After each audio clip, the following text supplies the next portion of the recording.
Hello নানি, আমি already গ্রামে চলে এসেছি। এইমাত্র বাস থেকে নেমে একটা অটো নিলাম। তুমি কোনো চিন্তা করো না, আমি আসছি। ঠিক আছে।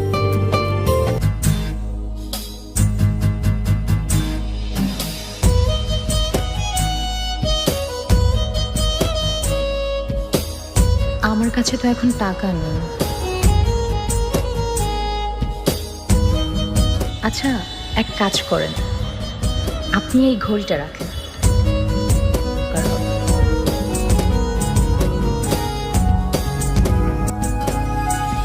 এইটা বিক্রি করে কিছু টাকা পেলে আপনার উপকার হবে।